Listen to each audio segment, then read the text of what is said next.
तूर पिकाची यशोगाथा. महागाव तालुक्यातील शिरपुली या गावचे प्रगतशील शेतकरी आदिनाथ बापूराव चौधरी हे गेल्या 5 ते 6 वर्षांपासून आधुनिक पद्धतीनं तूर पिकाची लागवड करतात.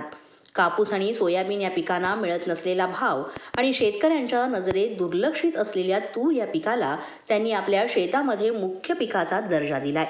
या तूर पिकावर विशेष लक्ष केंद्रित केलंय आणि त्यांचा हा प्रयोग अतिशय यशस्वी झालाय.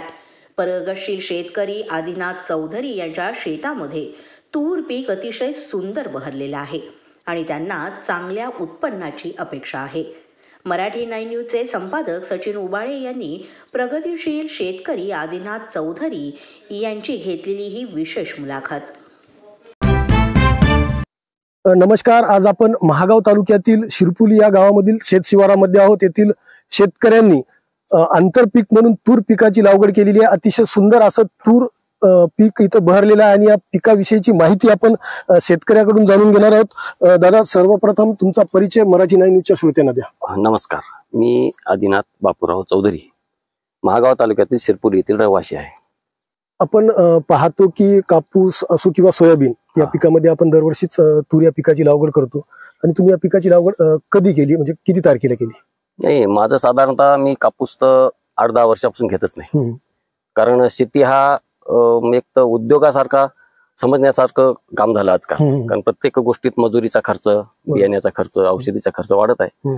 आणि मी तूर हे पीक 5-7 वर्षापासून लावतो आणि प्रत्येक वर्षी 1-2 जातीचं नवीन प्रयोग केल्यासारखं करत असतो.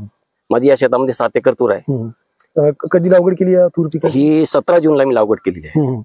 आणि बियाणं वसंतराव नाईक मराठवाडा कृषी विद्यापीठ परभणी म्हणजे व्हेरायटी यांच्या माध्यमातून जे बदनापूर कृषी संशोधन केंद्र आहे त्याची BDN 2013-41 साधारणतः गोदावरी या नावाने प्रचलित जात आहे. याचं अंतर किती आणि लावण्याची पद्धत कशी? लावले तुम्ही ट्रॅक्टरच्या सहाय्याने की कशाच्या सहाय्याने? नाही, ही मी टोकन केलेलं आहे आणि मी साधारणतः 2-3 वर्ष झाले बेडवर लावत असतो.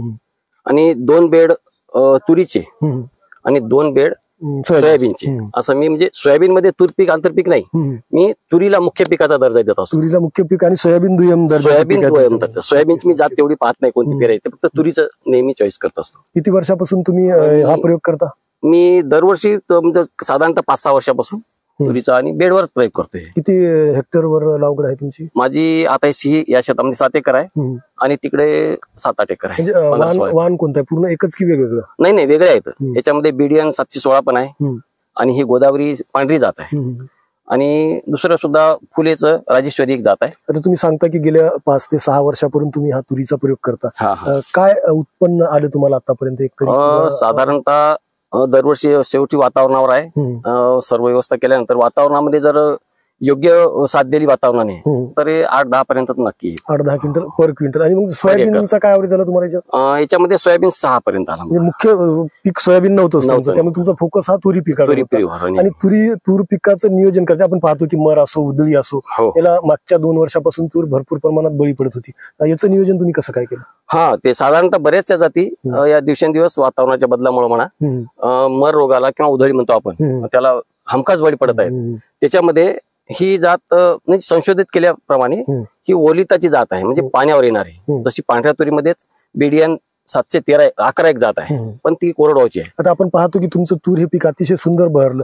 याची म्हणजे याच्या स्टेप तुम्ही याची खुडणी वगैरे किती वेळा केली, किती दिवसानं करायला लागते? याची लागवड केल्यानंतर 1 महिना म्हणजे 30 ते 35 दिवसापर्यंत पहिली खुडणी आणि 55 ते 60व्या दिवशी दुसरी खुडणी. खताचं काय नियोजन केलं तुम्ही? खत आम्ही याला विशेष रासायनिक खत तेवढा नाही देत आम्ही, कारण जमीन तयार करायच्या अगोदर 3 पोते सुपर फॉस्फेट आणि 10 किलो सल्फर हे आम्ही जमिनीमध्येच टाकून देतो आणि नंतर बेड मारून घेतो. पाण्याचं नियोजन कसं असतं? माझं फुल लागायच्या अवस्थेमध्ये एक पाणी द्यायचं आणि फुल बसल्यानंतर म्हणजे 5-10% फुलाची अवस्था असल्यानंतर दुसरं पाणी.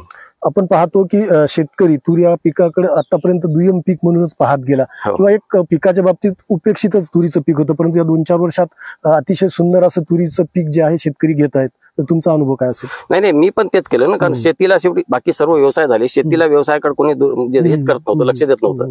पण शेवटी खर्चाच्या याच्यानुसार जर लक्ष दिलं तर शेतीला सुद्धा आपण उद्योगाचा दर्जा देणं भाग आहे. त्या अनुषंगानेच खर्च आपल्याला उत्पन्न आणि खर्च याच्यामध्ये आपल्याला उरते काय. नक्कीच. हा, याच्यानुसार काय यावर्षी किती एकर आहे आणि कितीचं उत्पन्न अपेक्षित आहे तुम्हाला? माझी सर्व 15 ते 16 एकर तूर आहे यावर्षी.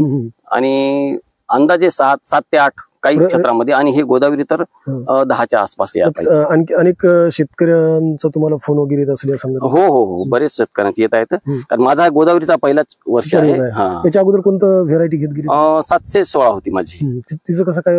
तिचं 7-8 क्विंटल पर्यंत दरवर्षी आली. आता पाहतो की आपण वातावरणात मोठा बदल होते, ढगाळ वातावरण, आणि तुम्ही मग फवारणीचं वगैरे नियोजन किती झाले?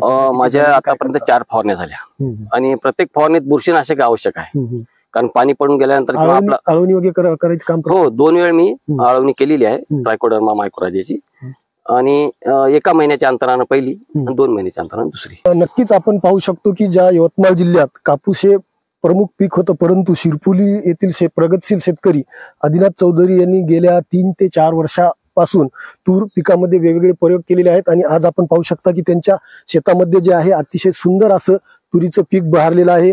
आत्महत्याग्रस्त म्हणून या यवतमाळ जिल्ह्याची ओळख आहे, परंतु यवतमाळ जिल्ह्यातील अनेक शेतकरी जे आहेत ते नवीन नवीन पीक करून आपली उन्नती साधत आहेत. आणि आणखी शेतकऱ्यांनी सुद्धा शेतकरी आदिनाथ चौधरी यांचा आदर्श घ्यावा, आणि याच माध्यमातून आम्ही तूर या पिकाची माहिती त्यांच्याकडून आज जाणून घेतलेली आहे. अतिशय सुंदर असं तुरीचं पीक त्यांच्या शेतामध्ये बहरलेलं आहे. मराठी 9 न्यूज साठी सचिन उबाळे, महागाव.